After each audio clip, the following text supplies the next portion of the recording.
ሂድ እባክህ ያን ቡትቱ አስተናግደው። ማን ነው ቡትቱ? አይታየህም? ከቅድም ጀምሮ ሜኑ ያገላብጣል። ወያዝ አንቺ ሂጂ ከላይ ትሳገምች። ባካት መጻደቅ ልጁ ቦርኮ እንደሆነ ሲታይ ያስታውቃል። እኔ እንደውም እነዛን ነው ማስተናግደው። አንተ ይሄን አስተናግድ እሺ።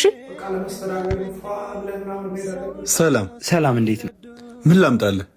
እባክህ ውሃ ልታመጣልኝ ትችላለህ? እሺ ሜኑ ላይ ያልገባ ነገር ካለ ልጠይቀኝ ትችላለህ። በጣም ተረድቻለሁ፣ አመሰግናለሁ።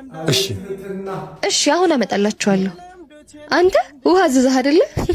ሲጀመር ከውሃ ውጪ እንደማያዝ ነግሬሃለሁ። ኧረ አንቺ ልጅ እንዴ ረፊ በቃ። ይልቅ እሱንም ሳይከፍልህ እንዳይወጣ። ስንት ሆነ ሂሳብ? 100 ብር ብቻ። ይሄ ደግሞ ለመልካም መስተንግዶ። እሺ በጣም አመሰግናለሁ። ትላንትና ነው ከውጭ የመጣሁት እና ምናልባት የምፈልገው ነገር ካለ እንዳገኘ ስልክህን ልትሰጠኝ ትችላለህ? ወይኔ ቢኒ እዛ ጋ የተቀመጡት ልጆች አይታቸዋል። በእናትህ ሂሳብ ሳይከፍሉኝ ወጡ እኮ። እሺ ምን አባቴ ላደርግ ነው?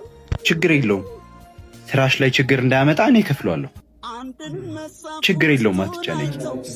እሺ አመሰግናለሁ። ሰዎችን ከላይ አይተን መገመት እናቁም። ቁም ነገር ያለው ልብ ላይ ነው። ልባችን ንጹህ ሲሆን የሰዎችን ልብ ለማየት እንታደላለን።